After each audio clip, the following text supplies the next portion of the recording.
Good evening once more, everyone. Mazezoke is still here with us.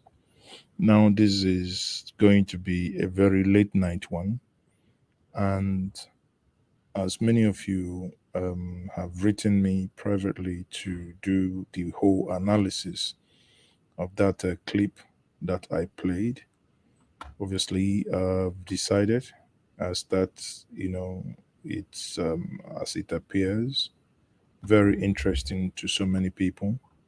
Hence the reason why I have decided once more to come up online as part of a late night broadcast. What we might do is, if need be, depending on how the broadcast goes, we might have to get to a point where you might have your own say. Now, without further ado, what is going to happen is I'm going to allow these analysis to flow. And in doing that, I would have to remind us that if you haven't subscribed to this platform, that you should kindly do so. If you have subscribed to the platform, we appreciate your support. Some of you who do that in form of super stickers or super chat, or some of you who wish to advertise with us, you can also do so. You want to advertise on gingermedia.com, which is our newspaper blog, or on Ginger Media TV across various social media handles. So, without further ado, let us quickly go on this. Now, the as you see the title, it says that there are current governors, senators, Asorok officials named as sponsors of insurgency, Boko Haram terrorists during interrogation, and that they are part of government. Now, this analysis, what I'm going to do, as it's now late, is to bring the, play the whole video for us to really understand what is happening. Because as it is, it's no longer, a hearsay or gainsaying in any way, shape, or form. It is become now a reality that something is abysmally wrong with us.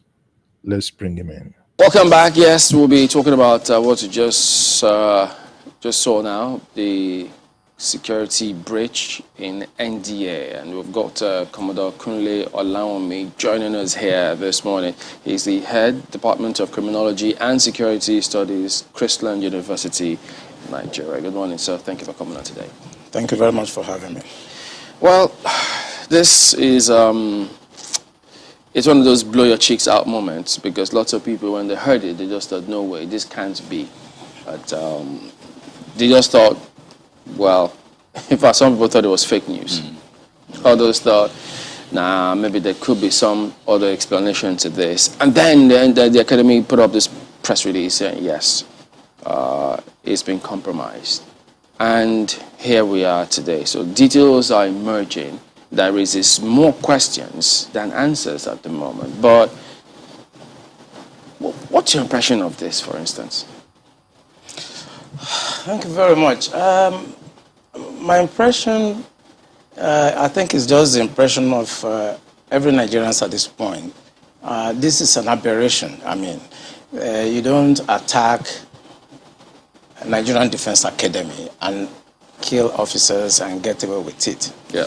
The last time I was in NDA was in 2017. I went to carry out an investigation by the Minister of Defense. I wanted me to check what is going on with the training and the security environment there. I remember I spent about a week at NDA with the commandant and with the staff, But something struck me, and that was every Friday, the gate of NDA is thrown open, and everybody have access to come and pray in the mosques. And I want to actually enjoin journalists to go to all military formations across the country on Friday by 1 o'clock. You are going to see the same thing happening across all military formations, including Naval Training Command Papa, including the division in Ibadan, including NDA, including Jaji. I was in Jaji in 1994 for my junior division. And every Friday, our gate is thrown open. And everybody comes in to pray in our mosques. Even though they have their mosque outside. If you go to defense headquarters, I serve at defense headquarters as the deputy director, defense administration between 2015 and 2017. Throughout my 2 years at defense headquarters, I received visitors only twice because of the strict security architectures at the defense headquarters. Are we making anything out of what he's trying to say? There is this religious connotation, this brotherhood that is galvanized via religion, not via principles as such, via religion. That's why on a Friday, according to him, these mosques in the barracks were actually meant, just like the chaplains, for people who live in those barracks.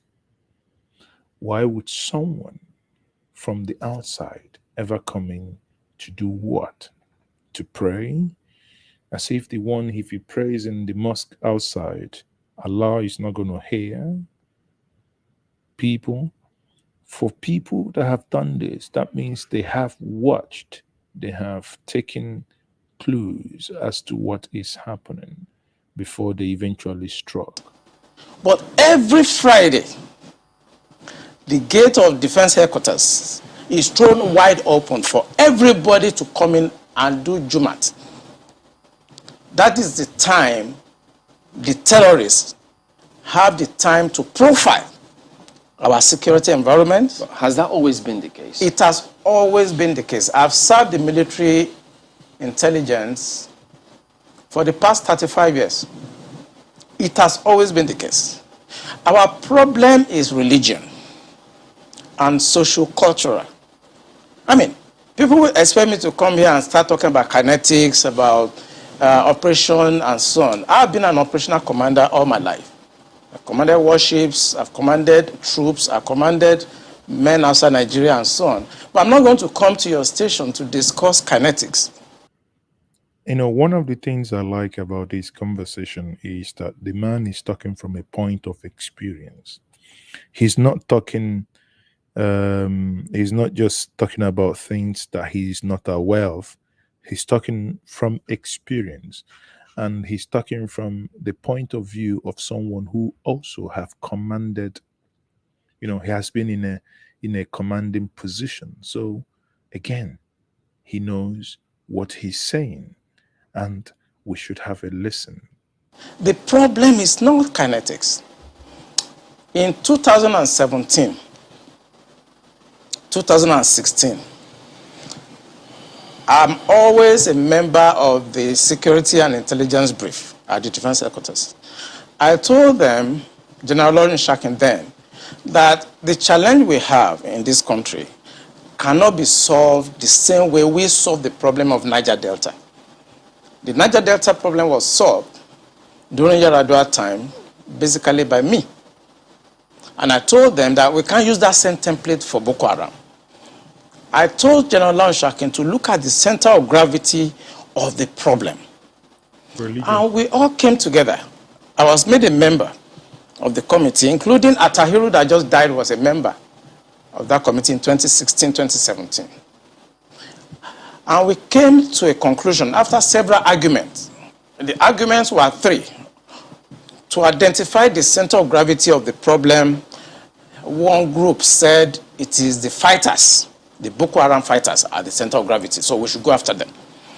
Another group said the center of gravity of Boko Haram is Abubakar Shekau. So if we go after Abubakar Shekau, then the problem of Boko Haram will be solved. I took exception to the group. I said that is not the center of gravity of the problem of Boko Haram insurgency that we were having between that 2012 and 2017. And General Lanshakin asked me, allow me, why are you giving problem? What is the problem? Give us the answer. And I told General Lanshakin, if I tell you the answer, you're not going to be able to solve the problem. He said, what is the problem? I said, the center of gravity of Boko Haram and insurgency in Nigeria are the sponsors of that program. It was beyond us. Because the job we need to do is kinetics. Fight, destroy places, resolve issues. Yep. But we cannot resolve issue of sponsors of Boko Haram that were in Buhari's government, that we know them. When you say we, who I was in the military intelligence. And the defense headquarters staff that I work with, they know. And that was why we couldn't pursue that aspect that could have resolved that problem. Because you need to arrest people. And recently, 400 people were gathered as sponsors of Boko Haram. Why is it that Buhari government has refused to try them? DSS, I make a disclaimer on this. These are not my words. But now, for 1 second, listen to this. Over 400 people gathered. Intel.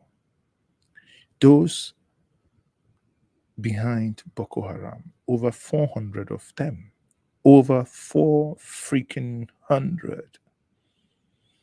And we have a corruption fighting government, but and they are doing absolutely jack. That was why we couldn't pursue that aspect that could have resolved that problem. Because you need to arrest people.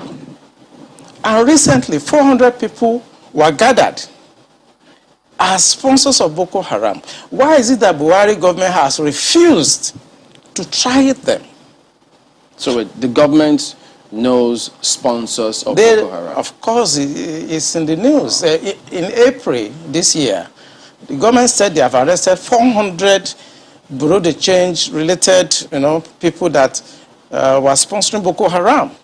They told us.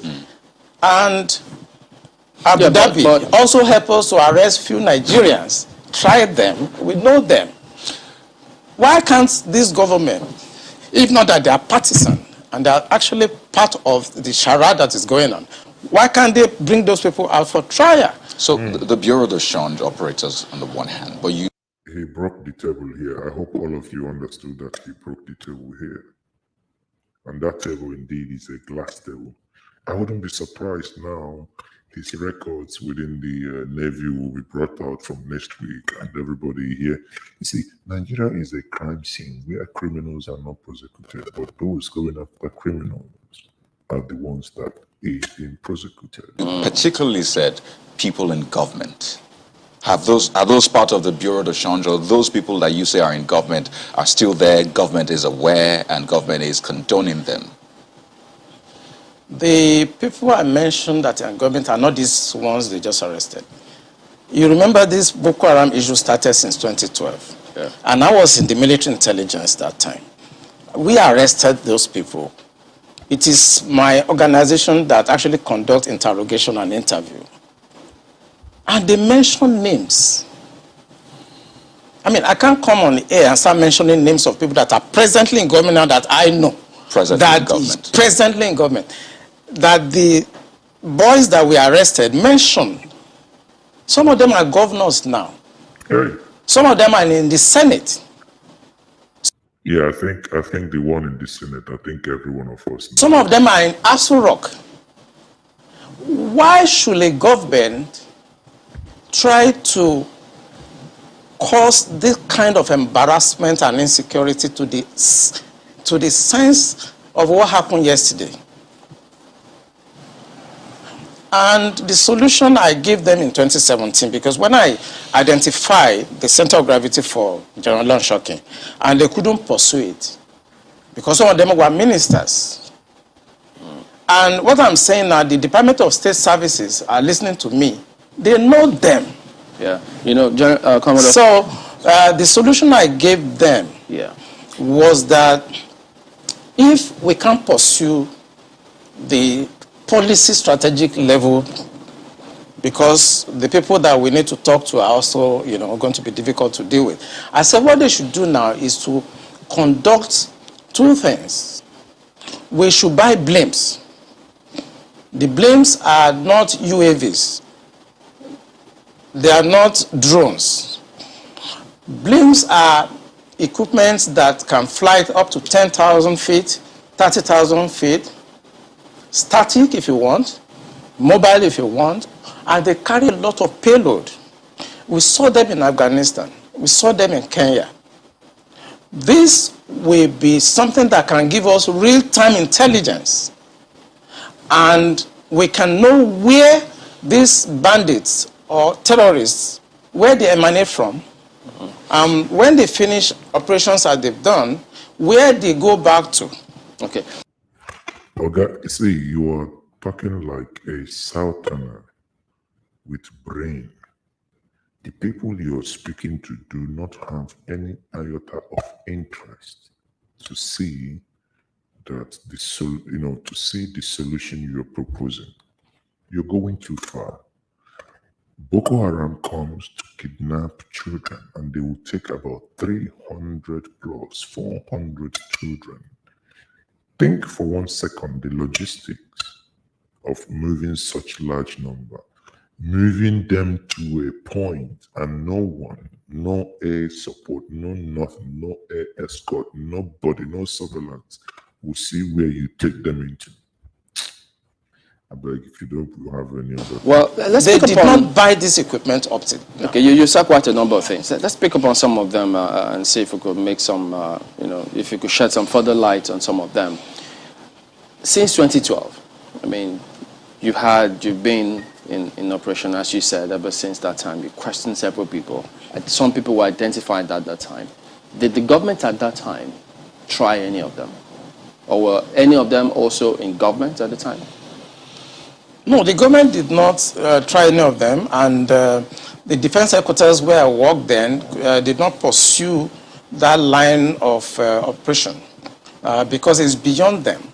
The defense headquarters, actually, when you look at the defense structure of Nigeria, they lie within the policy strategic level, but basically they are operational guys. So when you have policy problem, then they cannot go beyond their masters. They can write intelligence reports and say this is what is going on. And we've seen that the present government know what is going on. Well, you're right. They know what is going on. And many of us have actually argued maybe the things going on, maybe we should start putting it to them in form of cartoons. It appears they only maybe read cartoons, therefore we can maybe get traction when we put these things.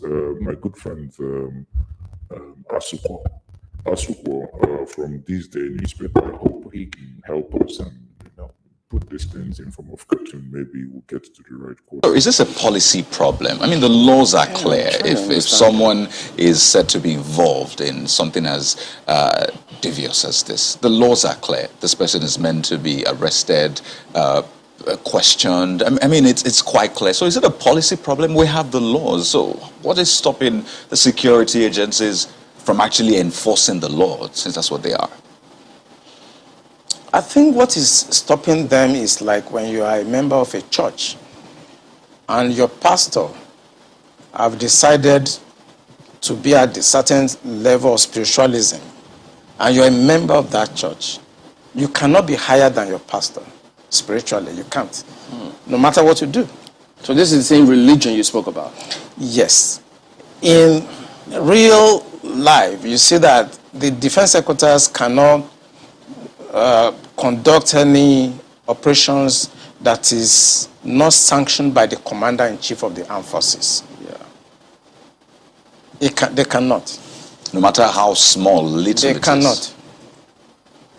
So when the Yar'Adua government decided to put an end to Niger Delta militancy, that was in 2007. What he did was simple. He called all the security chiefs and all the intelligence chiefs and tasked them to come up with a solution. The Defense Intelligence Agency, the National Intelligence Agency, the Department of State Services were called with the Inspector General of Police and the Interpol to come up with the solution to the problem. Then the problem was Niger Delta. The president was Yaradua.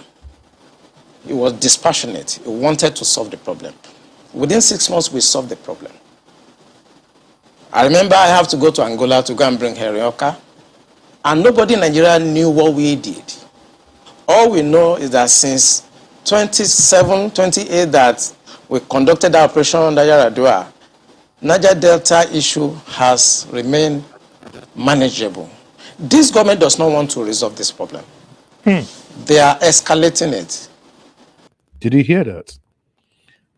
That this government does not want to resolve this problem. They are escalating it. What is it benefiting this government?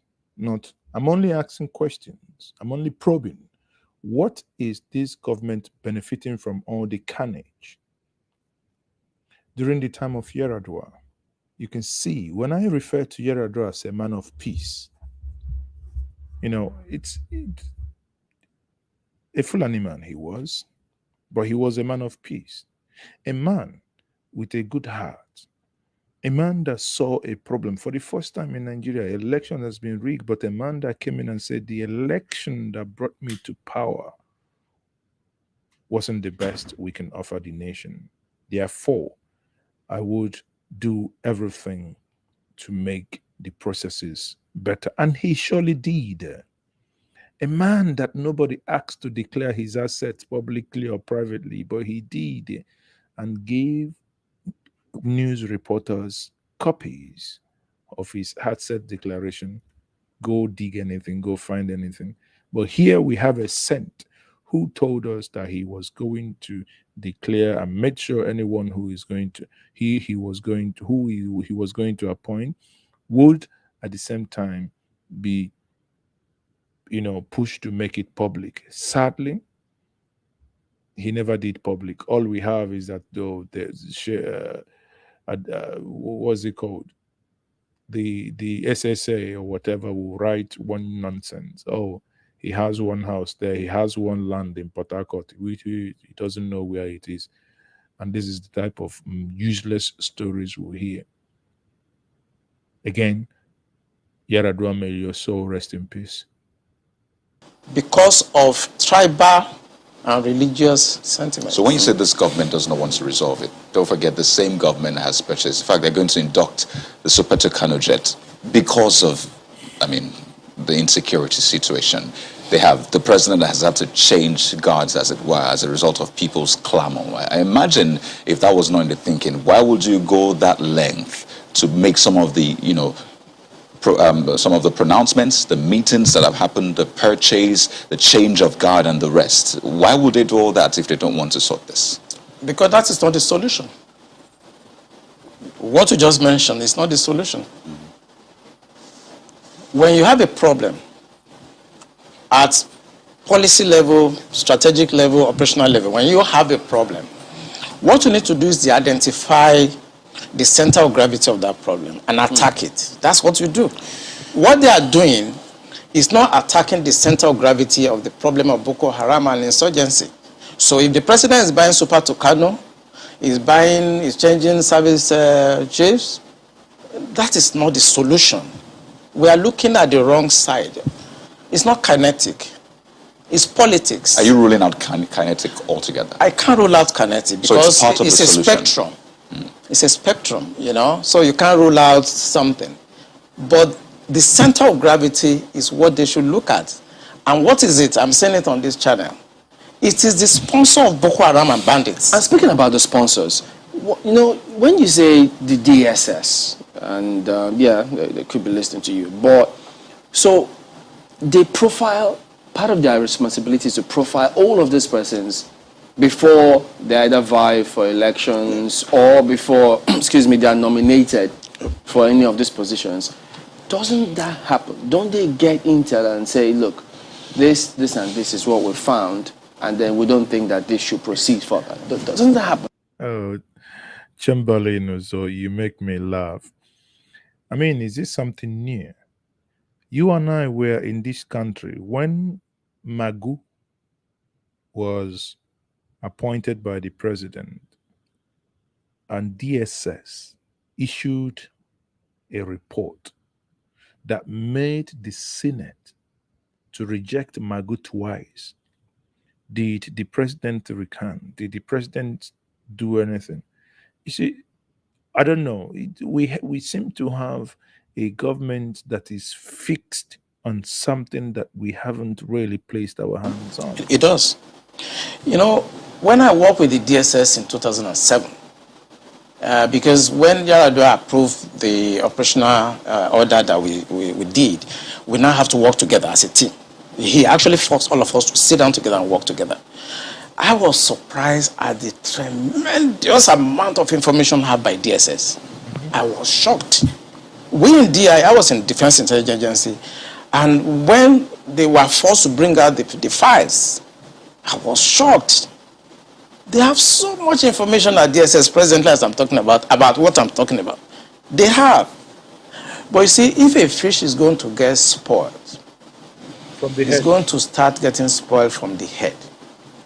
This man, I hope they won't invade his house. He just insulted somebody now and called him rotten head fish. Hi. Ewo. Oga, take it easy. I hope they won't invade your house. Because again, it's a crime scene where you can only go after those that speak the truth, not those that hurt innocent people. And that's what a clear definition of what Nigeria is. The only country that I have seen many of you sending me messages and say, Mazi, take it easy, Mazi, don't speak.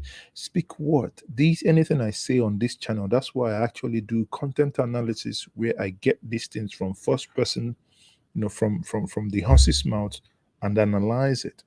It's the only country where you are saying it the way it is.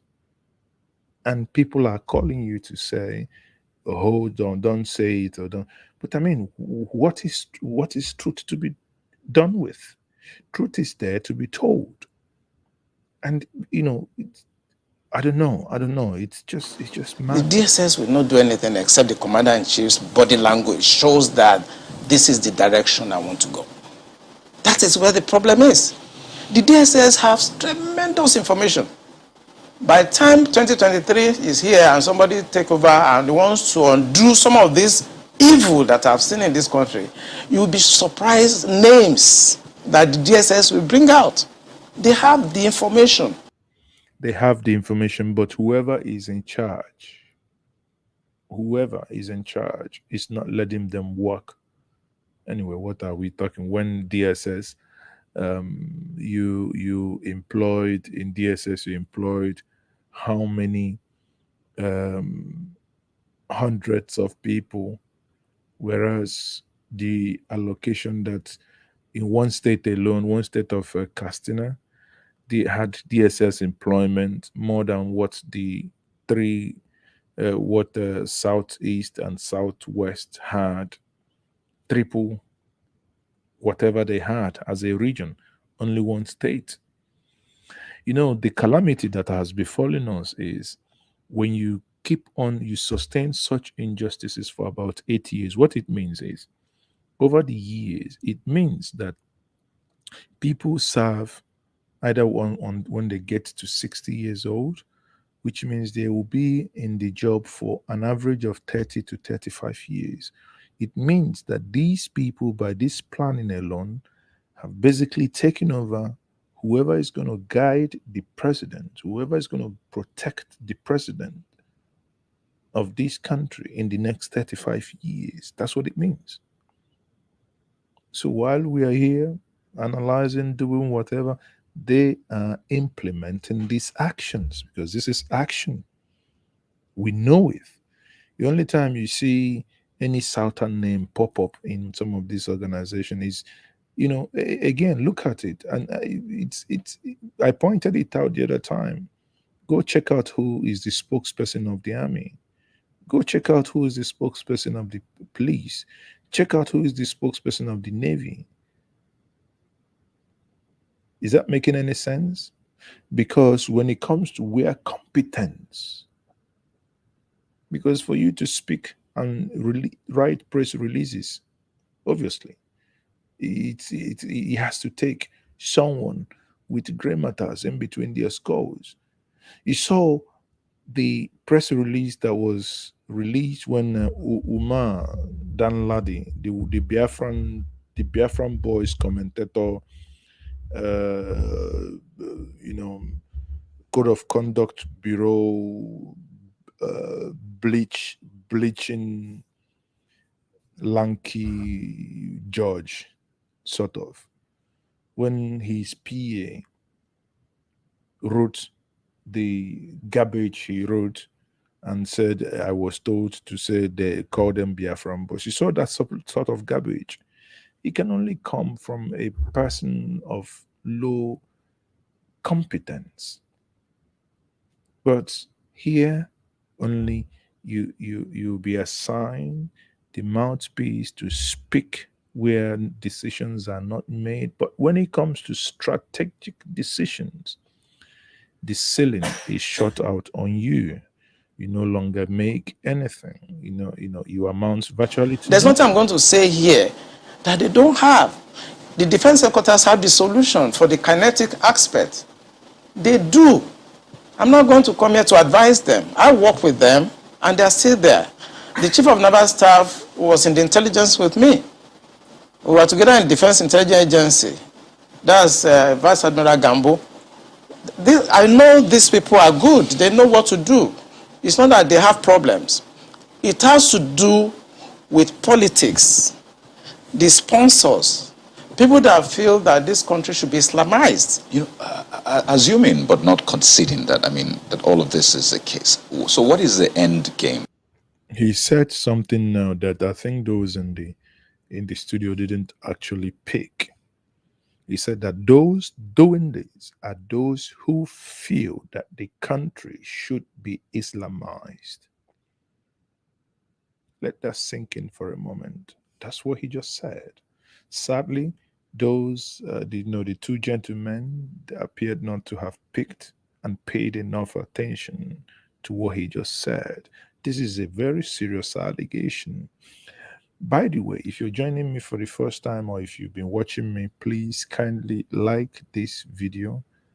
Click, just, come out of this comment section, click like this video, share this stream.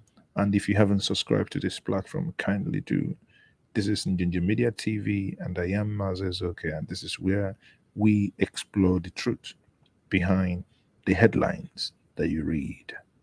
Because I imagine as a strategist, that's what you think about too. So these things are happening. What is the end game? So why will this be allowed to fester? For what purpose?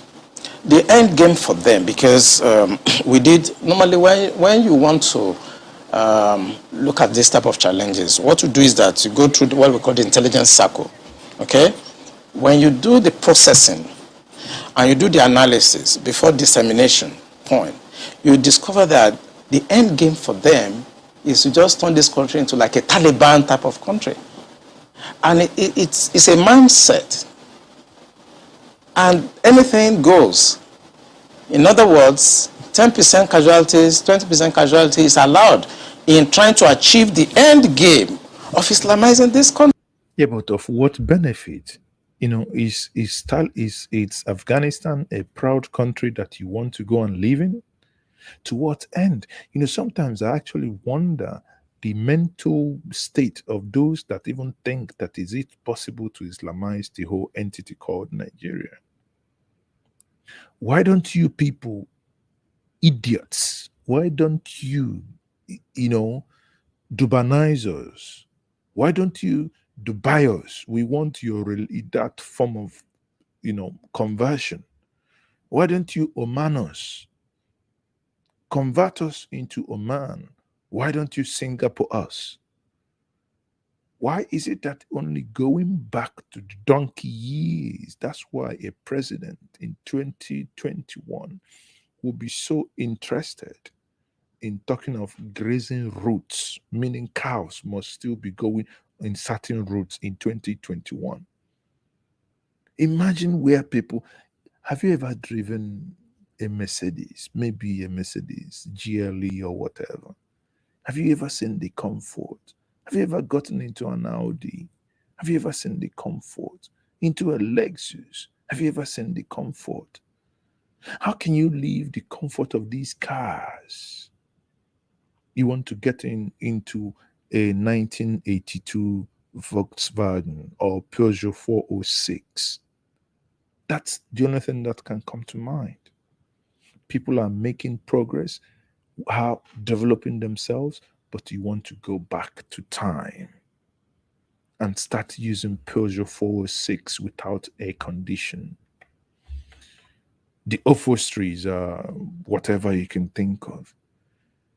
But you have the opportunity of moving to the next level when you come into your car connects into the iPlay. The iPlay takes your iTunes or your Spotify, brings it into your dashboard. You enjoy pure luxury. Even the smell of the leather that you sat on makes you feel good as a human being. No, you don't want to do it. Everybody must come back with you. Let's go back. Let's go and use Maurice Minor. No, no, no, no. We have to go back. We have to go and use Santana. No, no, no. Santana is even good. We need to go back. Let's go and use the Citron 125. Jesus Christ. What manner of a people do we have and do we share this country with? That's for the terrorists, the bandits. It's not for the terrorists and the bandits, for the sponsors. Because I told you, and I will repeat on this channel, the sponsors of Boko Haram and the bandits are the problems. And defense headquarters, the army headquarters, the naval headquarters, the air force cannot do anything about that. Buhari has to do something about that. The Interpol has the list of those people that are sponsoring Boko Haram. I work with Interpol. They should ask. If they don't know, they should ask. The government of Dubai, they have the list of those people. During the trial of those people that were caught, names were mentioned. They have the list. The government also told us that they've arrested 400 sponsors of Boko Haram.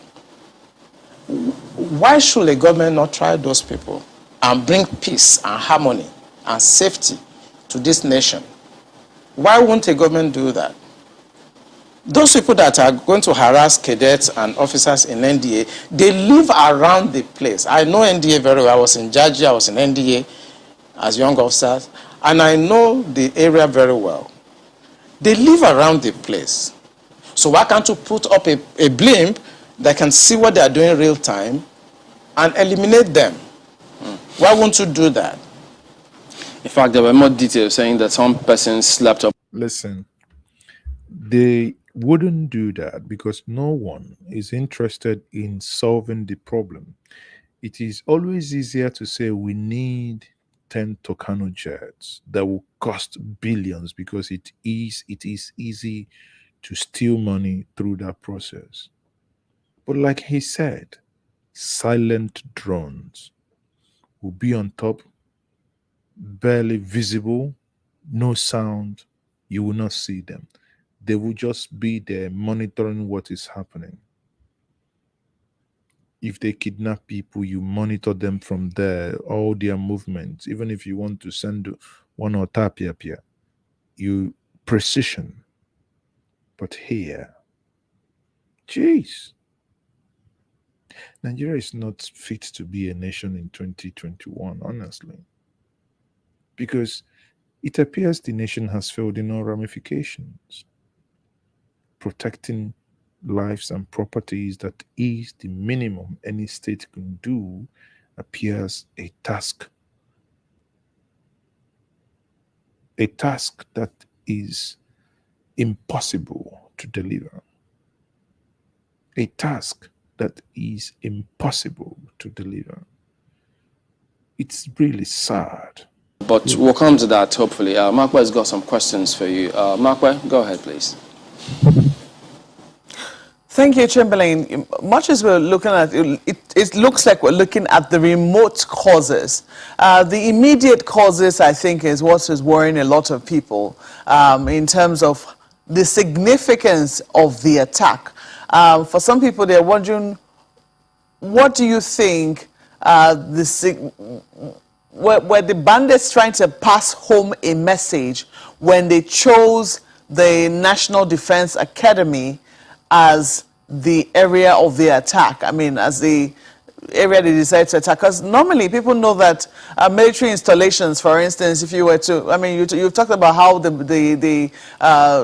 military institutions are usually open to the public on Fridays. There'll be questions as to this attack did not happen on a Friday, it happened on a Tuesday. So the guards were supposed to have been up. So there'll be questions as to what happened, how was the perimeter breached, what about the guards that are usually mounted on, watchtowers, what were they doing? Were they asleep? There'll be areas where there are CCTV cameras. What happened in those areas as well? There are huge questions around those areas. Mokbe, you're asking questions that I've already answered. You know what I think? Nigeria is where nothing makes sense. CCTV, someone is manning CCTV and that person fell asleep. So the CCTV fell asleep with that person, or the person went home and took the CCTV along, or maybe there was no diesel in the generator. Nigeria elite institution. Shame. Shame. Questions, but no single answer. Around that. And then the significance, what gave these bandits the audacity, the temerity to be able to say, this is going to be the area we want to attack today? Do you have any questions roaming in your head in terms of, what were they trying to really achieve beyond? Because some people say this is not about ransom. Maybe they want to take a ransom, yes, maybe. But it looks like they were trying to send home a message. Well, if it continues like this, I did say it yesterday, even amidst of joke, even jokingly, one day we might wake up and hear that we should be contributing 55 naira to pay as ransom from people from the rock in the Aso. It might happen. You wake up one day if this breach could happen with NDA. Once more, if you're joining me for the first time, please subscribe to this platform, like this stream. We are over 200 people watching across social platforms, and we only have 12 likes. Come on, people, we can do better than this.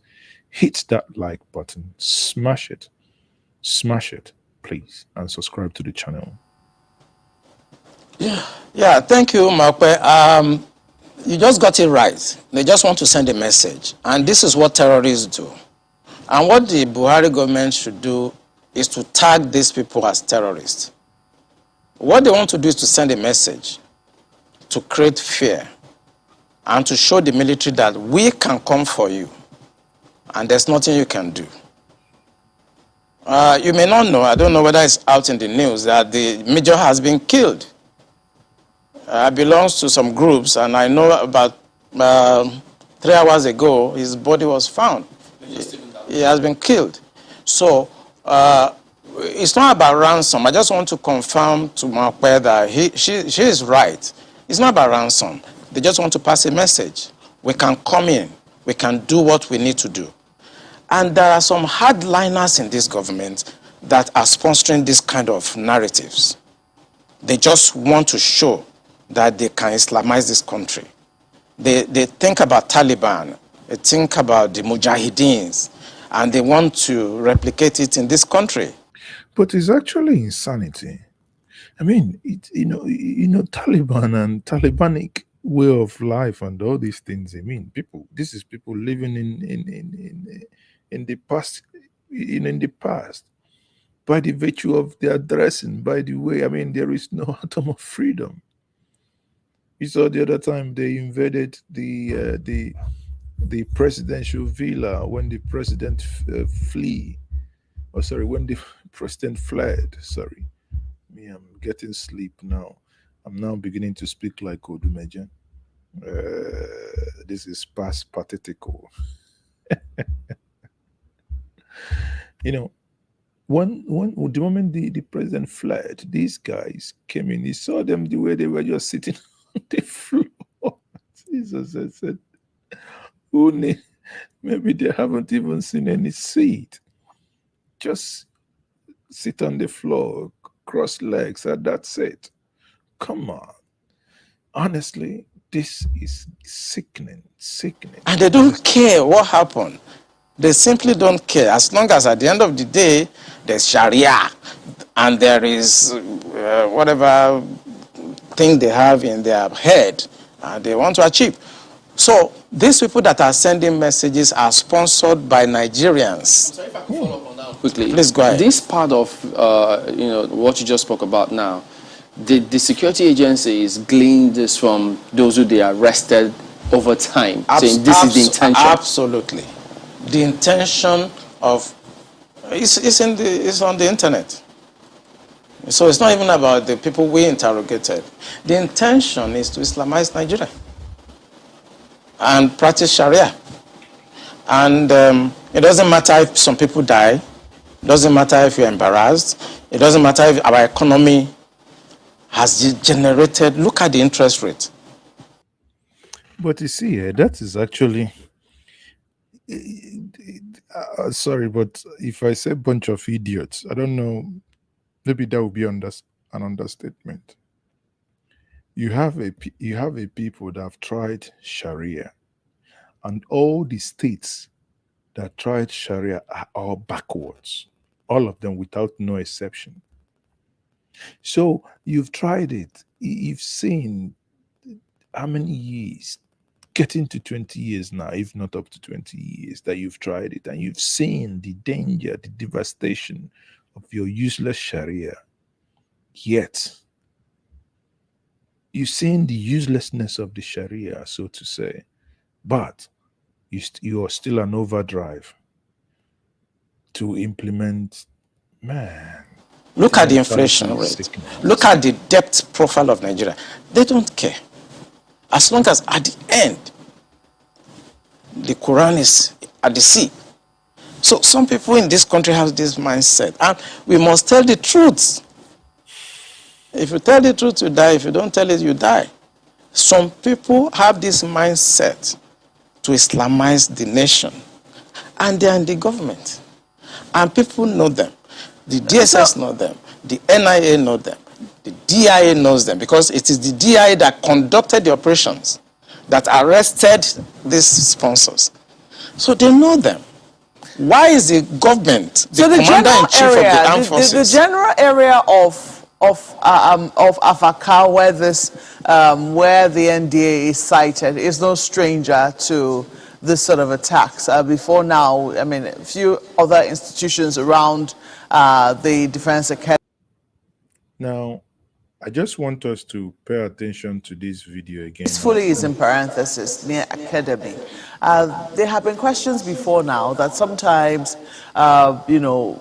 this happened in Jos, around Rukuba, that, there were attacks happening in the neighboring area, and that the military institutions did nothing. The same thing happened when there were attacks on the airport, the airport's residential area in Kaduna. That was very close to the Defense Academy. They did nothing. They attacked the forestry school in Kaduna. They did nothing. Now they have finally come for them, but Isn't that funny? You attacked every other place. The military did nothing. They attacked military itself.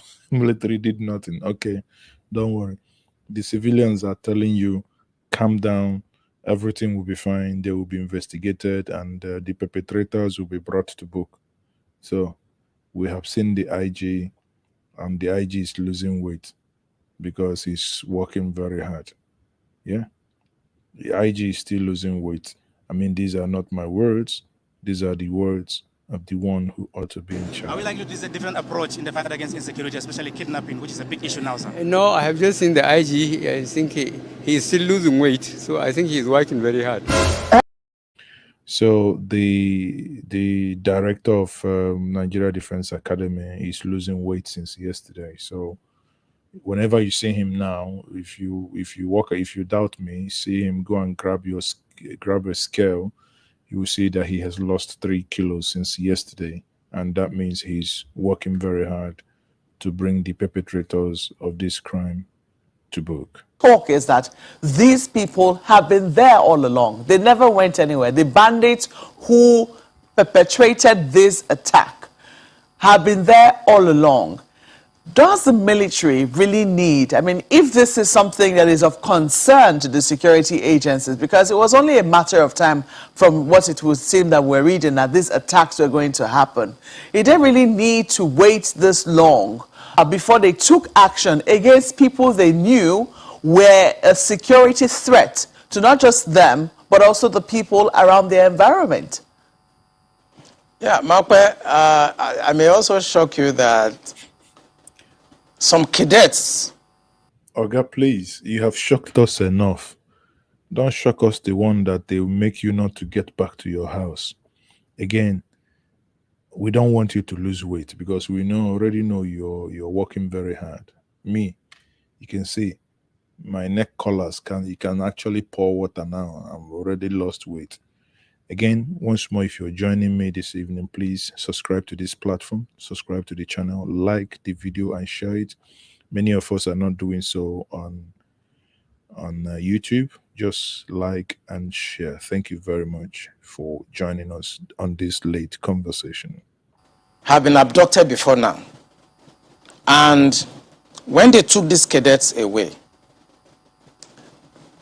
and they demanded for ransom, as low as 400,000 naira at that time, the cadets were released after the ransom were paid. And the cadet told them that where they took them to, that they could hear the parade going on in NDA, that they were not taken far away from NDA. That means it is a family business. You can hear Nigerian Defense Academy. When cadets were kidnapped, the cadets could hear the command, hey, attention, hey, standard T's, blah, blah. They could hear those commands where they were marching, yet no one knew where they were kept. Come on, come on, come on. In my neck of wood, we say, an old man who does not know how to dig is being mischievous. That every morning they hear the parade and the programs going on in NDA while they were in the camp of the terrorists. You are right. These people live around NDA. It's about social-cultural issue. As long as you are a Muslim and you speak Fufude or Hausa, you can do whatever you like and fraternize with the military and go in and out of the barracks. You are saying that the attack did not happen on Friday. Of course, it will not happen on Friday, but they have enough time to carry out surveillance. Well, exactly. They have enough time to have insiders that will work with them. The problem is that journalists should go around our military institution this Friday and carry their cameras and see the decadence, the security breach that goes on every Friday in all military institutions across Nigeria, and tell the Minister of Defense to put a stop to that. The defense institutions, they are sacred. They are not where people can come on Friday, open the gate because they want to come and do Jumat. The truth is that on Sundays, we don't have such, invasion of our premises by Christians to come and pray or to come and do whatever on Sundays. But for the 35 years I spent in the military intelligence, if you go to Tego Barracks in Apapa, it's the same. The Tego Barracks is where I was trained as an intelligence officer. It's the same. On Friday, they will troop in. They throw it open. It's religion. And because we must think about solution. The Minister of Defense should stop this. They should make pronouncement and stop it. Every Friday, people should go to various mosques around them to pray and maintain the sanctity of our military institutions. That's what So I would I say. wanted to know if this has been an issue before now. I mean, has this been anything that, you know, the people at the top in the military have found as a source of concern? Let me raise an instance. For instance, we know that at almost every security institution, even on the roads here in Abuja, before you can enter the same road that leads to any military institution is divided in two. There are huge barricades to prevent anybody from just entering, so to speak. This became a source of concern for the military in terms, especially after the attacks on the police headquarters. Has this been a source of concern for for the top brass of the military to say, hey, look, if we're taking these steps to put barricades, then this is also going to be a source of concern for us. What can we do about it? Have they elevated this discussion?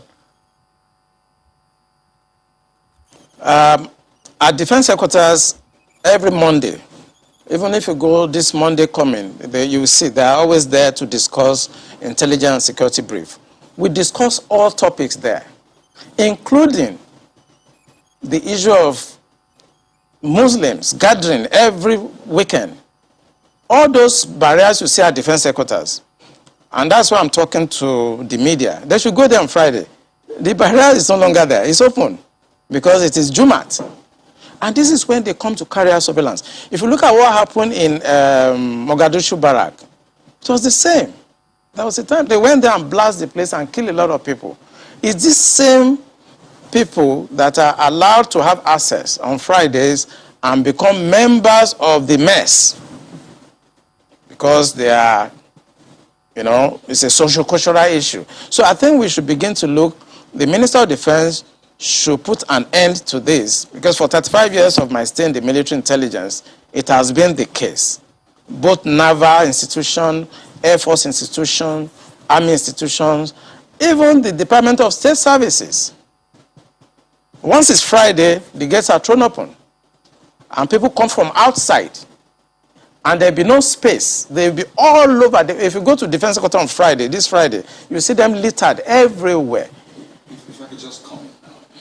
I mean, this conversation is usually quite tricky. I mean, people listening, some might take different perspectives to it, thinking, oh, is this a religious thing? Is this an ethnic thing? They ask, is it only Muslims you have in the military? Is it only people from this certain cultural, heritage that you have in the military? And I'd like us to tackle the issues. You have mentioned what you have called the core, as it were, of the problem. How do we tackle this without viewing it from a religious spectrum, an ethnic spectrum? Because you know well, Nigeria is quite, polarized across, these groups, ethnicity and religious. How do we tackle it without coming off as though you're inciting people, on those lines?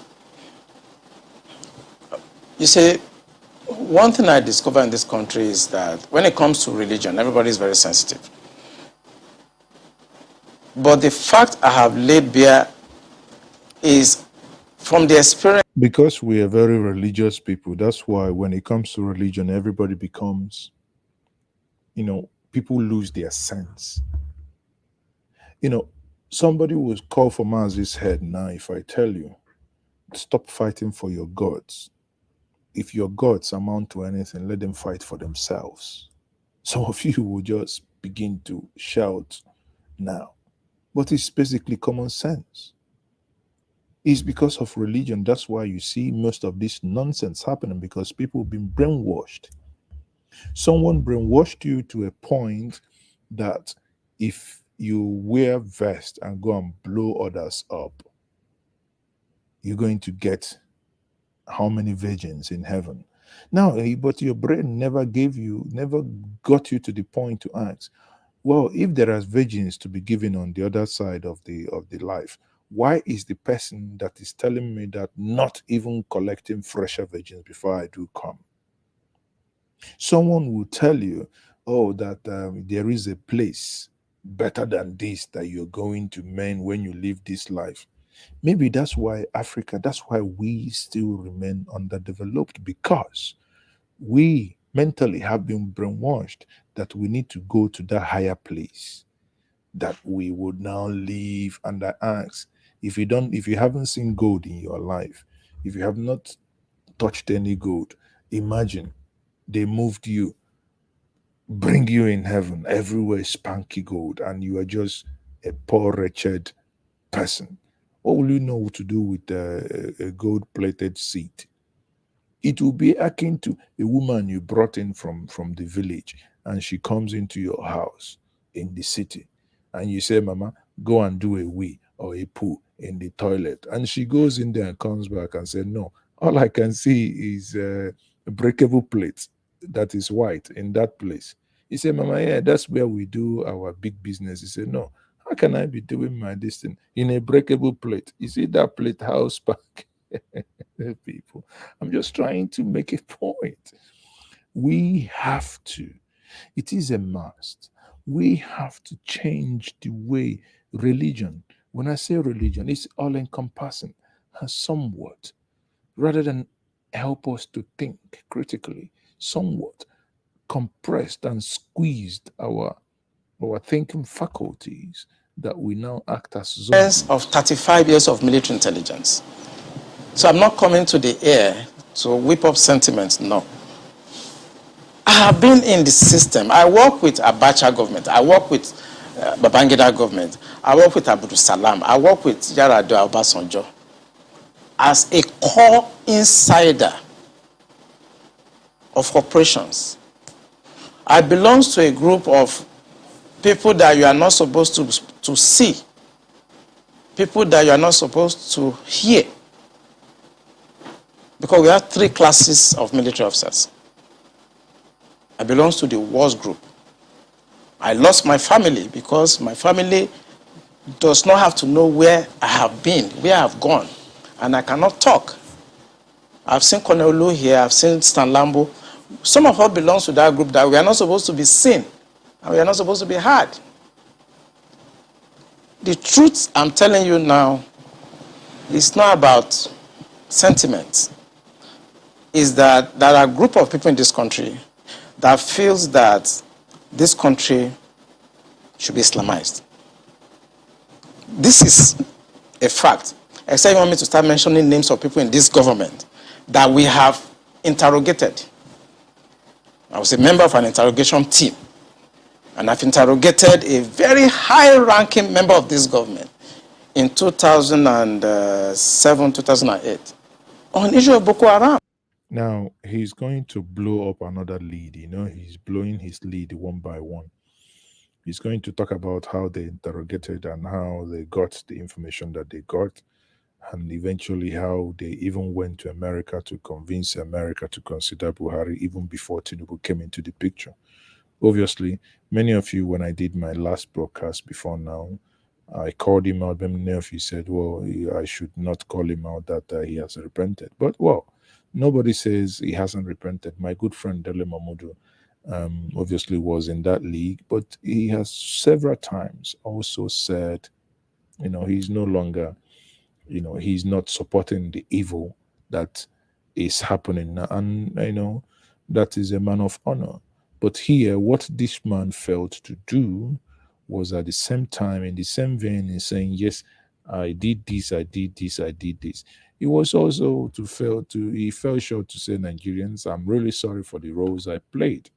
Okay? But again, listen to his narrative once more. I interrogated him. He's in this government right now. And what was the issue? Boko Haram. And this senior officer was actually let go because he was found culpable. But right now he's in the government. You see, we must say the truth, because if you don't, this country is going down the precipice. We have been set back more than 60 years right now. We've gone back to the time before 1966 now. And whoever is coming back to repair this country has a lot of work to do. This country has never been polarized, so we cannot run away from it. We have never been this much polarized. I'm a federal person. My mind is federal. My brain is federal. My loyalty is federal. I do things for the federal government. So I cannot come here and try to be sentimental. No, I'm a federal person. So will your life be at risk now that they're hearing you? I don't care. I don't care. And my colleague... You see, that is the thing. And that is the point that I think many people need to get to. Because at the end of the day, he is saying the truth. So why should he worry about his life being at risk and those that actually are criminals perpetrating these crimes? No one worries about them. No one prosecutes them. But only the one that says, hey, these things you're doing is not good, should be the one worrying about things happening to him or her. No, that's not it. They know me. Those people that listen to me, they know me. I don't care. The issue is that this country is bigger than an individual. That is the issue. This country is bigger than individuals. Buhari will come and go. Exactly. Eliminating me or killing me will not solve the Wouldn't change problem. anything. And will not add value. But he will come and go. And somebody must come and repair the damage to the psyche of this society. The damage to the polarization, to the nepotism that I've never seen in my life. I work with all these presidents. This is the worst situation I've found myself. Let's say this is the And worst believe me, president I've worked with. Internet does not forget. I was part of the people that helped to bring Buhari to government because I believe in him. Have you worked with the government after that? After you helped bring the government? Oh, of course, I worked with him. We brought him in 2015, and I work as the Deputy Director of Defense Administration. And we have a lot of hope in him. And we actually are ready to do anything for him. What he has turned out over the years is shocking to us. I was in Harvard in 2014, in December, when the Department of State Services and CIA and others were contemplating about Buhari and other aspirants. I know what we did to convince the American government that the only person that can come and put this country right is Buhari. That was before the Lagos, APC, before they chose within. Right. And that was how Tinubu came in. We know what we did, but what he has done in the past 6 years is shocking. It's unprecedented. And it should not be allowed to be swept under the carpet because the damage to the psyche of this country is monumental. It should not be allowed to be swept under the carpet. Well, you are part of the intelligence community. After Buhari leaves, hopefully they will still spare your life to get to that point. You have to live up to your words and ensure that whoever comes in this nonsense will not be swept under the carpet. Sadly, I wouldn't blame you. You wouldn't know. You're not a dotted person. You're not a trader. But many of us knew bad market ab initio when we saw the bad market. But again, here you are. Challenge, and the sad reality is that all of us are now crying, right, left, and center. We were told that $214, the 214 naira to a dollar was a crime against humanity. Now tell me about $512, 512 naira to a dollar. What is that then? That is over 100% increase within a space of how many years? That is a tragedy. We'll talk more on this, but pardon me, we've kept Mr. Alfred Ononuju waiting. He's a security consultant and a forensic investigator as well. Good morning, and pardon us. Well, I just wanted to do these analysis. I don't want to get to Ononuju's on, but his, interview was definitely, I must say, spot on.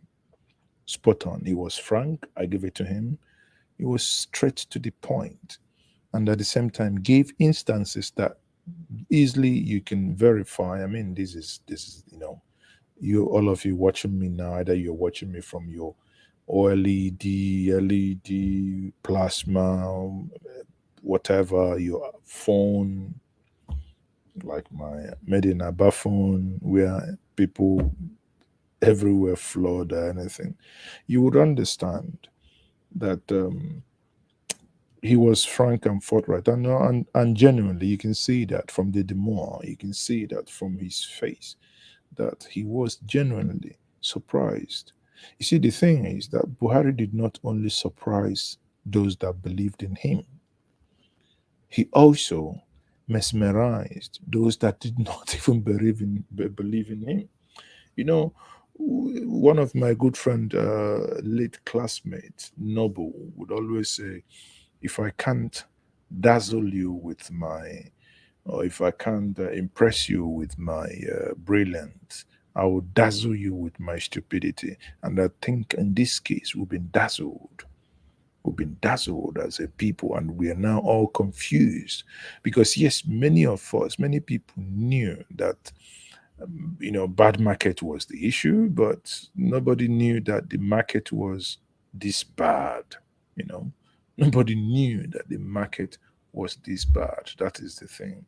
But people, again, I say, we keep pushing. But as one thing that we have to take to heart is that many revolutions will still come. Many revolutions. Take it from me. However we think about it, what is going to happen is that, for me, the issue of Kaduna, the security breach, blah blah blah, is finito. Nothing is going to happen again.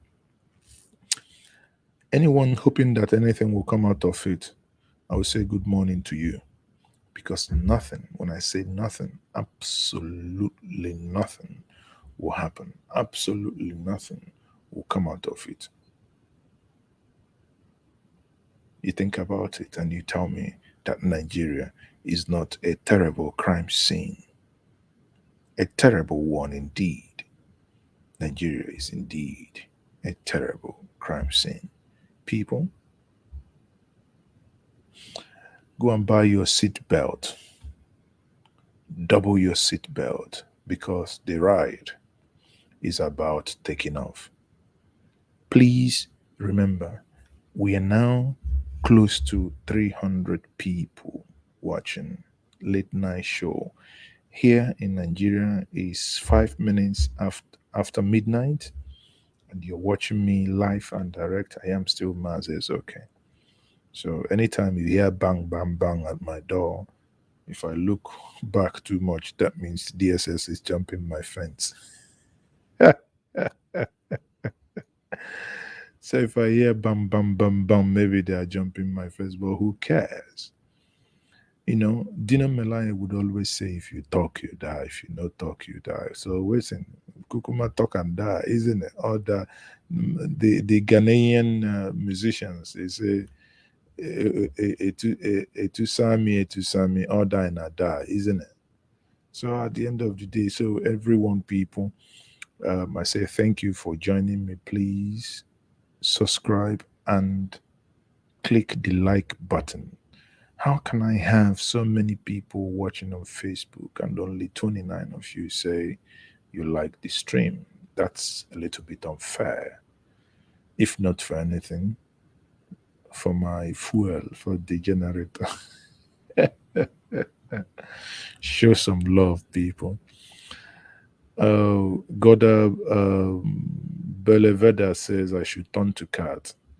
Well, after you told me that yesterday, I bought 6 cats now, so that if I hear any strange noise in my house, if I do vroom, so that all the, when they arrest cats, I will know who came, because we only have one certain set of people that arrest cats.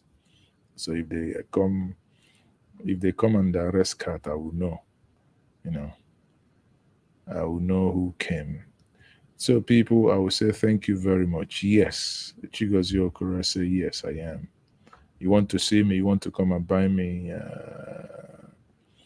want to come and buy me palm wine. That's my brand. Okay. So I think the current government, by all indications, honestly, um, it will be a very long time to heal. Sometimes when you think this government can actually start initiating point of healing, what they keep doing is that they will keep digging more. You know, bearing in mind everything happening and the sentiment. Oh, Chigozie Okoro, thank you very much for the super chat. That's very lovely of you. Thank you. Thank you very much. I do appreciate that, Chigozie Okoro. Chigozie, remind me where you're watching from. You know, so, people, when you see all these things, you just keep asking yourself rather than begin to think of solutions, because now governments could actually think more of solutions, how they could get these issues and things sorted out. Yeah, thank you. Okay, Chigozie, you're watching from the United States of America. Thank you very much. Okay, you see, those are people that are at work, and Maz is helping them stay awake. Therefore, they are paying their tithe. So now is offering time, offering time, blessing time. Let's do. Let's see if you actually if you like what we are doing, it means your happiness more. And if your happiness more, you do something for people that are happiness more. In this way, I will tell you, Nigeria is past. No, yesterday in Nigeria is past. Today is also past. Tomorrow is Teko. You think I'm kidding you? You will be a past participant. Yeah. Hey! Ebu agomia. One day we go me. Say yesterday you are a past. So very soon you shall be past. Party. One day, say tickle. Say tickle. One nana so you are ne budi. On a meko. So Nigeria yesterday you were a past. Nigeria today you are a past. But Nigeria, I'm telling you, if you don't give the people referendum, you will be what? You will be tickled. Nigeria, you will be tickled. If you add it all together, without the referendum, Nigeria will be past, party, tickled. Nigeria is party yesterday, today, tomorrow, it will be tickled. So use your teeth to count your whatever you want to count. Use your teeth. Gloria says she's watching from London. So Gloria, why are you still awake? It's after 12 UK time. So it's at the end of the day, you want to be, and let's also get those that voted. And I like playing it, because now here my eyes is already closing. I am beginning to behave like Nigerian economy. It's not me. My good friend in the Senate, in the National Assembly, says it, that our economy is going like this. Our economic is doing like this. It's doing like this. It's blinking, shaking. So our economy is blinking, shaking. It reminds me of the Indian film called Snake. Yeah, blinking, shaking. But be that as it may, as long as you're losing weight, but equally, even in this losing weight, actually, we have one Oga that said that's not correct. Let's ask him. Oga said it's lie. When my 7-year-old grandson called me and said, "Grandpa, tell me the truth. Why did they call you Liar Mohammed?"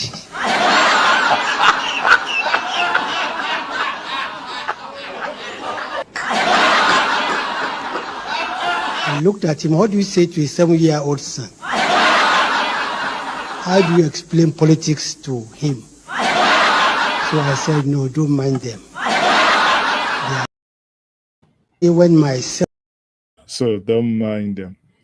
Even the 7-year-old small boy is also smart, because the 7-year-old, all these thing we are doing, all these things we are doing is not getting him. All right. Have you voted? I'm voted, yeah. Okay, so I'm happy I'm voted, yeah. tell me your feeling after voting today. Yeah, after voting, I'm feeling okay. What I want, I get it on the result. I'm getting the party I want is the one going on. Thank you for that. What are you expecting from these people you voted? I'm voted, they can do what you want, and then when they want, what they want, inshallah, we'll happiness more. So, inshallah, their happiness more. Now, if you're watching me and you're not happiness more, if you're watching me, you have not pressed the like button or subscribe, do you want me to prophesy? Do you want me to pray for you? If I pray for you now, in fact, if you subscribe now, many, many things shall come unto you. If you press like button and subscribe now, Nigeria shall not happen to you. If you believe me, say amen. You know I'm a prophet. Not because I'm not taking tithe, but if your happiness more, so if your happiness more, show some love. Me, I am happiness more, because it's not only me that will be suffering in this heat and everything. Not many people know that in Imo State there is also fuel scarcity.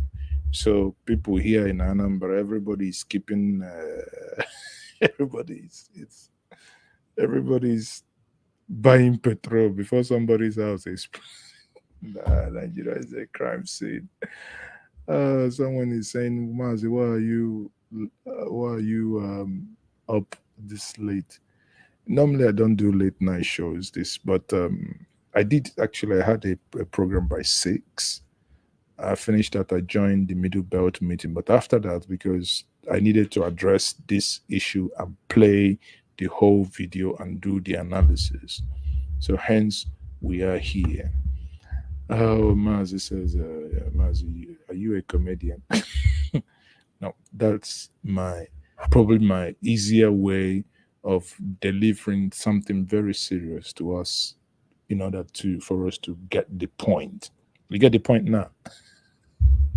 Now I want to speak like a millionaire friend. What is that guy called? Millionaire. Punch it. Punch. 15 billion times 33.4 billion. So you see, the Jesus Christ of Nazareth Church, JCNC, says amen, and I say amen to you. But if people are not only tithe collectors, you should also be tithe payers. So you can also pay your own tithe here, so that if eventually DSS knocks in our door, when DSS knocks at your door, the door can never be the same. The doors must be changed. So we are in advance.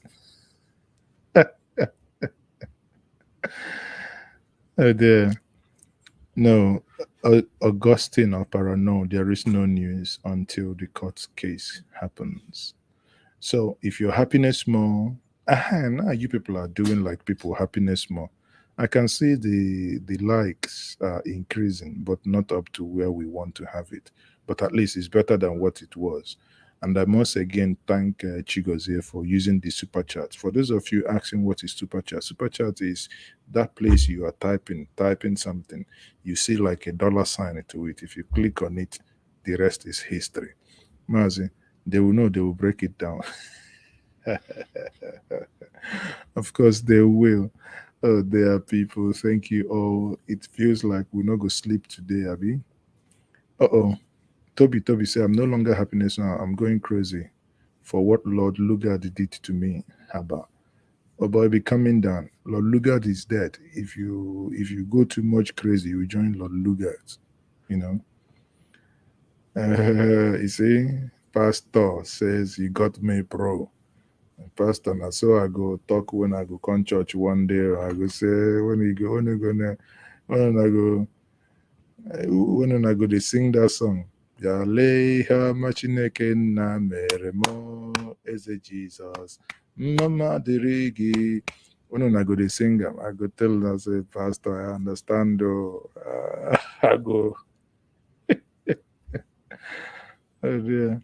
I am Happiness More. Godwin Umamba says, I'm Happiness More from Oakland, California. Oh, Oakland is, I like Oakland actually. It's a very laid back city in America.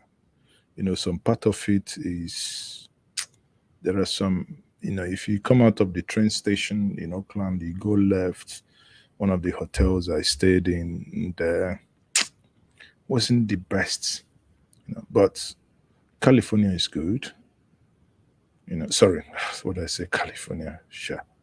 What are you talking about? I'm talking about San Francisco, San Fran, not you know. Namochi, good morning. Wow, Onyeka Mma. Matasika Teresia, good morning. You see, I get so many pickings and I don't even know them.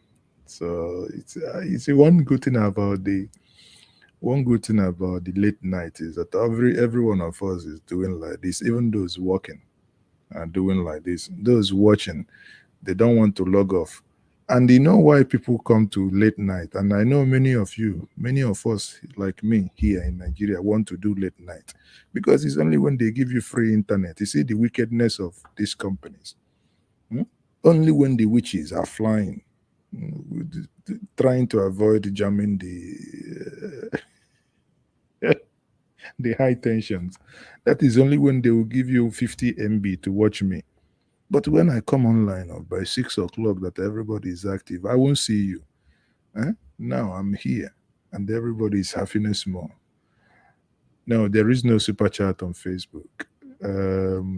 What you can do, and by the way, we also have PayPal. For those of you that uses PayPal, it's njenjemedia@gmail.com. So that is it. Again, if you have your businesses that you want to also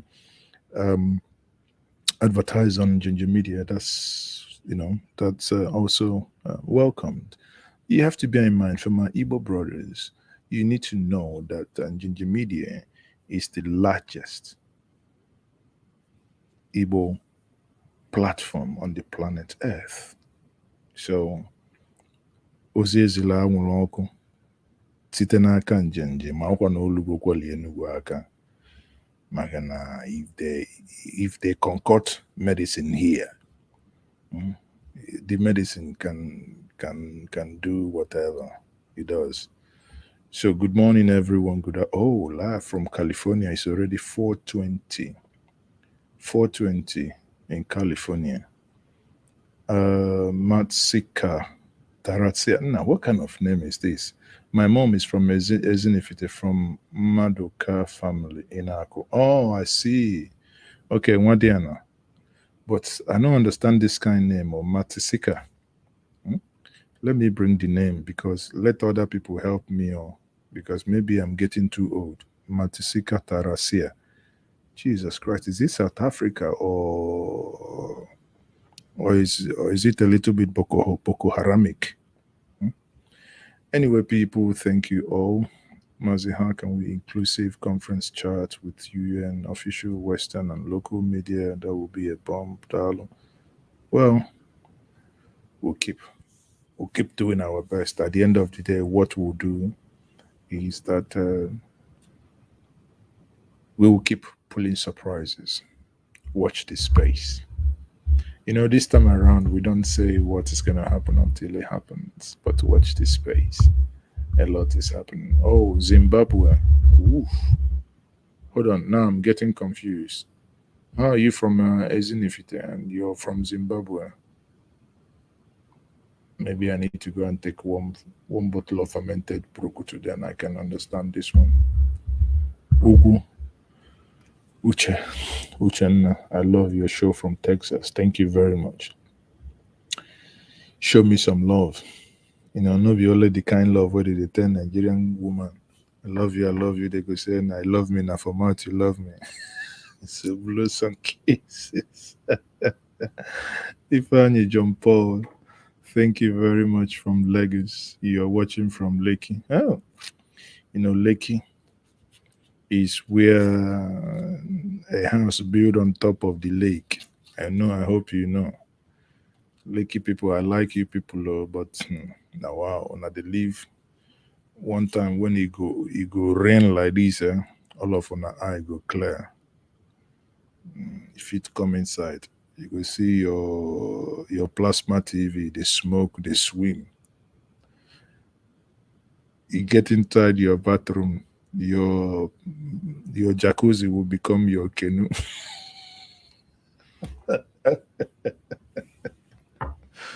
Oh, Nigeria people, I'm watching from Ghana. Keep it up, bro. Thank you very much, Igor Paulo. So, what you guys are gonna do? We just listen. After this show today, I want to go and look, and this we have gone ballooned 2,000 people more because you got to love this. You got to share this stream. You know, adult name, but I am Chukwuka Analike from. Now you're talking. Jesus Christ, that's your real name. Your name is Analike. So why this mashikat? Sorry, make I no go bite my tongue, please. Watching from Dallas, Texas. Man, maybe I will change this evening broadcast or late night broadcast with conversation with my people in America. I would want us actually to look at something from the human angle. I've been wanting to talk about something from the diaspora. So maybe the diaspora will suggest a topic that I want to speak on their behalf. I think I've spoken about not overburdening the people in the diaspora by those at home because they do not pick money from the streets. As they say in pidgin English parlance, who no go, no go, no. Until you go, you take your eye see. Now we they call unongo, who no go, no go, no. Now diaspora voting, I mean, we have bunch of rascals in governments. They will never do that because they know that diasporas, when you hear the argument, oh, America is not using fully electronic because it can be hacked. You see, we do 'em like joke until we get them to that point. What we need to do is get to a point where we will be like the eagle and the python on the ground. The eagle will squeeze the python, swallows the python will squeeze and swallow the eagle. But if the eagle is able to lift the python off the ground, the python has lost the battle. That is where we need to get to. They say every day now for the thief. I be one day now for the where did they talk? The other one now for the owner of the house. You're watching from Richmond Hill, Ontario, Canada. Wow. I mean, this is my first time I'm reading your comment, Pistol P. Pistol P, I hope you've subscribed to the channel. Watching from Washington, D.C., you're doing a great job. That is Collins Omona. Collins Omona, that name sounds familiar. Are you related to the publisher of News Express? I don't know, but Washington D.C. is my area. I love it. Washington D.C. I do normally come to. I have a sister actually, an elder sister that lives in the D.C. area. George County. Brother, have you seen lost? Brother, have you lost many followers because some nonsense you started? You can't even write proper English. So can you delete what you wrote and write it again? Brother, have you see? Let me, before many of you think if you, let me see if you can understand this, brother. Have you see lost many followers because of some nonsense you started? I still don't understand. Have you? Is it a question? Have I lost many followers or whatever? I don't know what you mean. That have I lost? Have you? Have I seen lost? God, these English now. Mazi, you make fun of serious situation in Nigeria. We all think through that intelligent man just exposed them. Exactly. You can, you know, what do you want me to do? The man has just said, at the end of the day, listen, do not die for Nigeria. It's not worth it, even by thinking. So, in as much as I do understand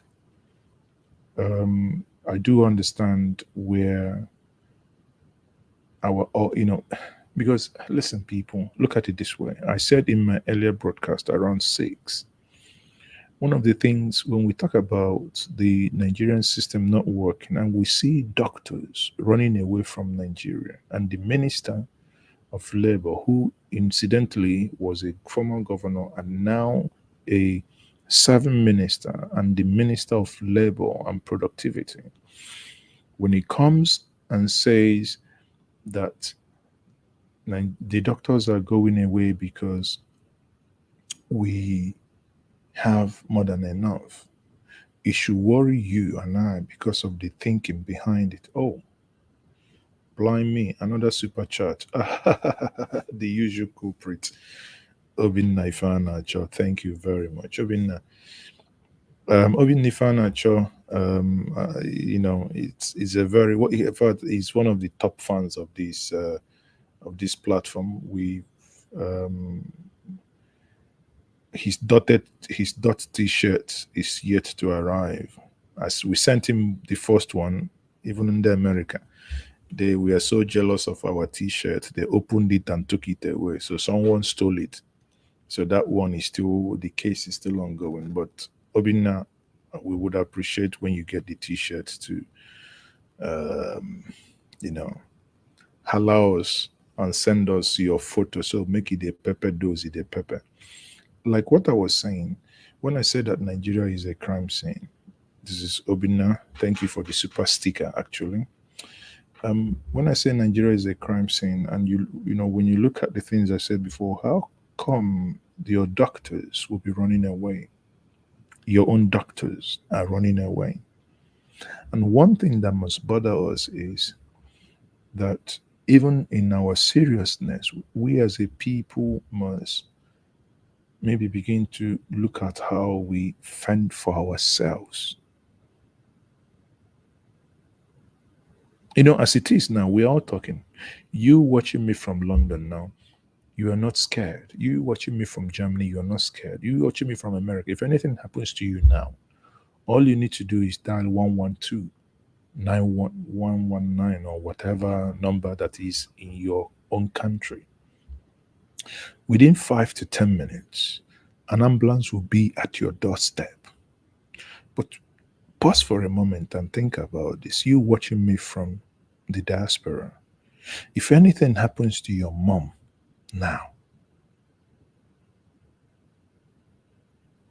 very likely, or very unlikely that they will survive. But God forbid, but let's say someone close to you has a heart attack, stroke, anything. By this time, the hospitals are locked up like a shop, gone. There is no car to take them. You call a driver, the driver is thinking, oh, are they going to kidnap me on the way? Is armed robbers going to invade me? So there is, an economy that's why when this issue of insecurity started in the Southeast, and if people say because I didn't support that, you're going to unsubscribe, I mean, please, I do not need such subscriber. I am till tomorrow. Anything that will bring insecurity in the Southeast, please count me out. I am a builder, not a destroyer. Therefore, Imagine where insecurity of that level pervades the land. You can no longer give attention to those that need them. We are here. People, there is no, there was a time I was thinking, I wish that God would give me the resources to build what I call Mwakondo Kenya, just like old people's home, Artenheim is called. My both parents, if you don't know, my mom is dead. Whoa, it's been dead since 1995. My dad died 2006. But hey, I can proudly say I'm an orphan, though I have a farm. But when you look at it that way, you would understand one thing, that we must begin to think and live part of our life for others, because you can't live your life only for you. Sometimes I walk around, I see some old people. Some of them, you look at their fingernails, and some of them, you look at their toenails, and I'm like, you can't just walk up to maybe an old woman and say, I'll cut your finger. Nigeria, they will say, hey, look at this man, he's cutting it, or to go and do juju with it.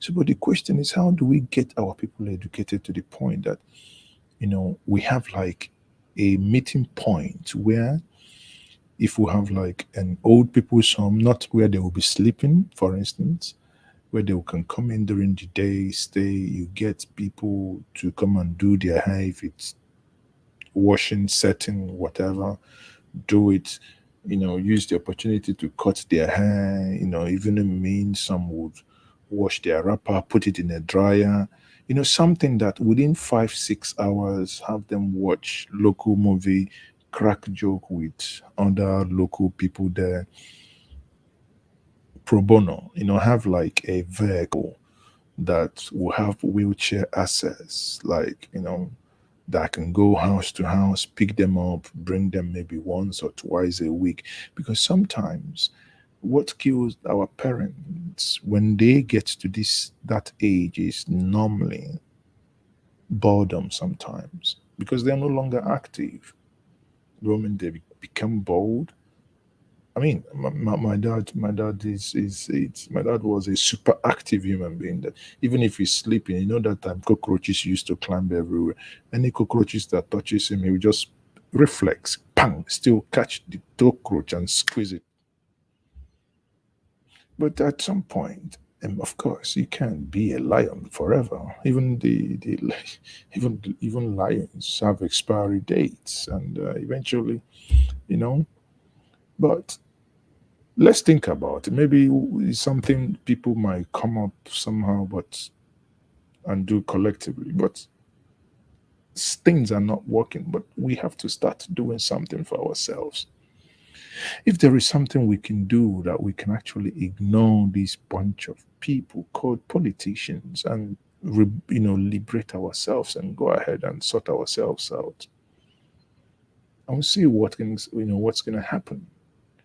It's really painful. You sit in America now, your light, you're not bothered. Here, for you to see this light, everything, it has to be on solar. If not, nothing. Absolutely nothing. And not many of you know that it doesn't even cost an arm and a leg. You get a good solar installation done for you, 3.5 to 5 kVA under less than 1.5 million. You do not have these stupid generator all the time. But why would you ever think of having a solar panel installed in your house and giving that money, because it's that initial capital outlay? How can you do that if you had a government? In the absence of having any serious government, that's why we do everything for ourselves. And it is indeed painful, honestly. Wow, Onyenimo. I will come and join you in the UK. Onyenimo, thank you very much for the super chat. I think today we have Cubana boys. I'll call you guys Cubana boys. You guys are Cubana boys. You guys know the Onyenimo. Thank you for the super chat. Much appreciated. And Obin Ifana also much appreciated. These are the Kubana gang. Obi Kubana gang. You see as they do them, they throw them. So people, legit Kubana. Who told you that the original Kubanas are not legit? I beg backward. Legit Kubana boys. I like that one. If I may ask you, who creates insecurity? Chidi. I'm not Buhari now. I think you should be asking DSS that question. I don't know who creates insecurity. I beg. All I want is, even if others are insecure, I want to be secure. Chigozie, your super chat has expired and dropped. Hi. So Chidi, please. I don't want to be confrontational. I'm interested in Onye dot t-shirt. Please, if you're interested in the dot t-shirt, send me an email, please. Or, njenjemedia@gmail.com is the email address. And we would find out your location. Then we'll arrange to send you one from the United Kingdom if you're in the diaspora. Okay. So I don't know who creates this, but one thing I keep, I'm thinking, or rather, I've told us, any of you who have worked within the care sector before would understand maybe better what I mean. I remember while as a student, to survive, I worked within the health sector as what's it called?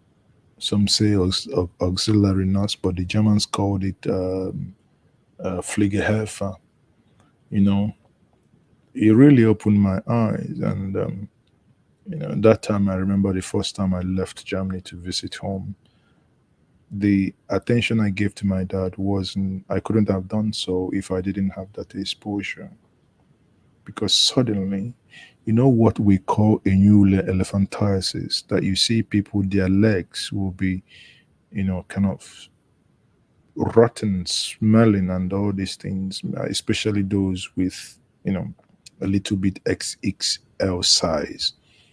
And in our local place, we'll call them that this person has been poisoned. Some say call it locally or a new, which is actually laughable, because that is a condition that if you treat properly, it disappears.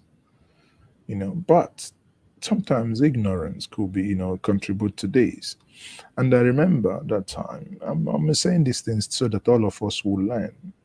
If you're watching me now, one of the things you can do to your mom, to your dad, before they leave this planet Earth, is when you get home, in their moment of weaknesses, engage them, be patient.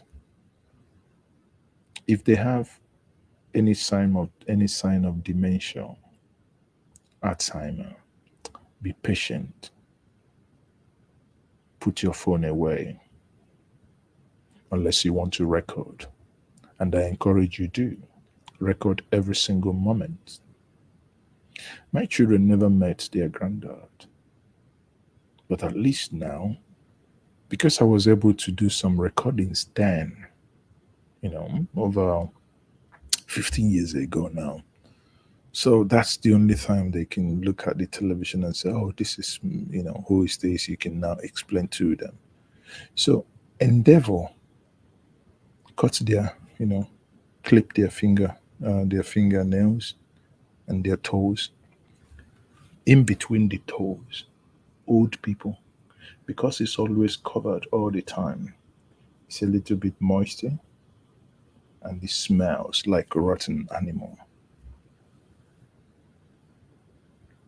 Deal with it. Some, in Nigeria, there is what we call Detol and Isaac. Is it Isaac or Isaiah? No, Izal. Oh, Izal, when it touches water, it turns slightly whitish. Use it to tidy up. If it's in the case of incontinent, in fact, I think I'll cut this part off from the main thing so that I will be able to post this part as an independent broadcast because it doesn't tally. But again, because it's a late night discussion, so the audience are there. We are having conversation. That's why I'm actually talking about a lot of things that affect you and I. I know many of you watching me. We are all people of circumstances. Please, do not send me your what's it called, your email in the chat. Send me an email. Like write me a message. Hello, Mazes, okay? It is me, Chiwonye Obani. During your live stream, you talked about the dot t-shirts, something like that. Then I will reply you, please, okay? Because I can't take note now. The thing is only scrolling, so more comments are coming up. So please, spare me that. So yeah, Bade Iken, thank you very much for the correction. It is Izal, I think. So, like I said, one of the things you can do for your parents is just whatever they ask of you that you can afford. They are the only people you owe anything. Your mom and your dad. They are the only people you owe anything. You know why I say this? You have to do these things because if they are no longer there, so that you have no regrets. Like I keep saying proudly so, that my dad died, that whenever I remember, even when he died, I wouldn't say one was much off, but as of as of the day he died, there was nothing that I could say as a son that anyone could do that I didn't do. Therefore, you had no regrets. So do that. If you can do birthday for your mom, your dad, you want to spend money? Yes, I approve. That's the best time to spend money, not when they are dead. When they are alive, they will see it. They will enjoy it. That's what I said, I don't even bother when you die if we, the tradition of killing cow or not. But for your birthday, yes, is a must. You need to really enjoy. That they eat meat, but or that you personally don't consume red meat or anything. But again, just that symbolism of it. Symbolism of it. So try as much as possible. I don't know why. Maybe this message is for someone. I don't know why that. I don't want to sound like a pastor and say the Lord is laying it upon my heart. Before I lie, no be Lord Leo, Lord no be. Before you do my job, will say may the rod bless you. I say with your rod again. Whether they go on each main market, go buy a rod. But bottom line is I don't know why I'm saying this now. Maybe it is for someone. If you have time, make the last days of your parents memorable. If you can record them and keep it for yourself because it helps in your moment of grief. Even having lost my mom for over how many years now? 20 something, is it? Is it up to 95? Yeah, it's 20 something years now, 26 years. There are sometimes you still get emotional. You think, how you wish XYZ. So sometimes those little things could be a point of succor. Take care of them, give them their baths, carve their hair. Funny enough, when my dad became old, I started giving him hairstyle, do bevel bunk. Do shave his mustache, kind of doing stuff. So, I mean, it was fun and he liked it. So do the best you can, people. Thank you very much for joining me. I've already really enjoyed my time with us. Cello Ello says, please send me on your t-shirt black extra large. Send me an email, please. I beg you. Okay. Thank you very much, Chigozie. I do appreciate all the time. I do appreciate every one of us. Ifanacho, thank you very much. Chinyo Bani, Ignatius Ekekwe, Antonio Lang, thank you all. Thank you, Pisto, Francis Ugu, Prophet Elijah from London. Jeez, so many of you. Maybe we might fix a date for late night show, is it? Maybe. Maybe we might suggest that. We'll suggest a date that we'll do late night shows. How does that sound, people? We'll fix a date for late night shows. You know, maybe should we move our Friday hangouts to late night? I mean, we might create a poll and make that decision. Thank you very much. Maybe this message is for me. I will try to speak to you personally about it. I don't know. Yeah, you can speak to me. You can call me, but not now. You know, um, I hope that message reaches someone. Do something before it's too late. I don't know who, but it might be for you. It might be for someone else. I don't know. Okay. Once more, thank you everyone for being part of this broadcast. And I will say good night, good morning, good evening, and good afternoon, wherever you are. Thank you. You've been a blessing, and I am still Mazi Ezoke. This is Njenje Media TV. Again, if you look at the lower banner touch there, this is our contact details. If you want to contact us through WhatsApp, you can do so. Our number is +234 708 004 2206. You may wish to advertise with us for your businesses, especially those of you in the diaspora, those of you from the southeast, especially. You can, as this is the largest platform, of the dotted people on earth, you can always know that ozi ezila anwụrụ ọkụ ga-elu eluigwe aka. I say good night to all of us from here. Hopefully, DSS will not jump my fence. Thank you very much for being part of this.